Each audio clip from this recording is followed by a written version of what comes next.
கோபிக்கு நெஞ்சு வலி பாக்கியா கொண்டு போய் ஹாஸ்பிட்டலில் சேர்க்குறாங்க அப்படிங்கும் போதே நமக்கு தெரியும் அது பாக்கியா தான் தலையில் தானே அள்ளி போட்டுக்கிட்ட மண்ணு தான் அப்படின்னு சொல்லிட்டு. ஏன்னா இவரமாக ஆட்கள்லாம் காப்பாற்றினா கூட அதனால நமக்கு உபத்திரவம் தான் வரும். எல்லா விஷயத்துக்குமே உபத்திரவம் வரும். இக்னோர் பண்ணிட்டு இவர் வேணான்னு சொல்லிட்டு இந்த பக்கம் தள்ளி போனாலும் சரி, பின்னாடியே போய் அவரை போய் சரி ஓகே பாவம்னு சொல்லிட்டு அவரை போய் சரி பண்ணாலும் சரி, எது நடந்தாலும் இவங்க தலையில் தான் விழுங்கிறது நமக்கு தெரிஞ்ச விஷயம் தான்.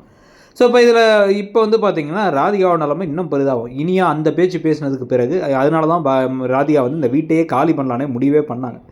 ஸோ அப்போ அதுக்கும் நேரடியாக கோபி வீட்டுக்கு போய் ராதிகா கிட்ட பேசாமல், இல்லை ராதிகாவை இங்கே கூப்பிட்டு வச்சு தனியாக வச்சு பேசாமல் எல்லார் முன்னாடியும் பேசி அது ஒரு பஞ்சாயத்தாக மாற்றி வீட்டை காலி பண்ணக்கூடாது நீ அப்படின்னு பேச, எனக்கு உங்களுக்கு இனிமேல் என்ன சம்மந்தம், நீங்கள் தான் இங்கே இருந்துக்கிறேன்ட்டீங்களா, என்னையும் மையையும் மறந்துட்டீங்களா, நான் கிளம்பி போகிறேன் அப்படின்னு சொன்ன உடனே ஒரு நெஞ்சை பிடிச்சிக்க திருப்பி பிடிச்ச உடனே என்ன நிம்மதியாகவே இருக்க மாட்டியா அப்படின்னு கத்திட்டு ஒரு நெஞ்சை பிடிச்சிக்கிறாரு. உடனே ஒரு மயங்கிட்டாருன்னு சொல்லிட்டு இப்போ ஒரு இனியா ஓவர் பேச்சு பேச, எங்கள் அப்பாவை பிரிக்க பார்க்குறீங்களா, எங்கள் அப்பாவை கொல்ல பார்க்குறீங்களா, எங்கள் அப்பா மேலே பாசம் இல்லை உங்களுக்கு, இனிமேல் நீங்கள் இந்த வீட்டுக்கு வராதிங்க, எங்கள் அப்பாவுக்கு டிவோர்ஸ் கொடுத்துருங்க அப்படின்னு பேசிக்கிட்டே இருக்கும்போது பொறுத்து போதும் அப்படின்னு சொல்லிட்டு ராதிகா ஒன்று விடுவாங்கன்னு பார்த்தா, ராதிகாவுக்கு பதிலாக பாக்கியா உள்ளார பல்லாரும் ஒன்று விட்டாங்க. இப்போவாச்சும் அந்த இனியாவுக்கு அறிவு வருமானு பார்த்தீங்கன்னா கிடையவே கிடையாது. இனியா மாதிரி ஒரு ஸ்பாயில்டு பிராட் இந்த அளவுக்கு செல்லம் கொடுக்கப்பட்டு கெடுக்கப்பட்ட ஒரு குழந்தைய நம்ம ரீசெண்ட் டைம்ஸில் சீரியல்களில் பார்த்துருக்கவே முடியாது. அதுக்கு முன்னாடி அப்படி ஒரு குழந்தையா இருந்தது இவர் கோபியை தான்.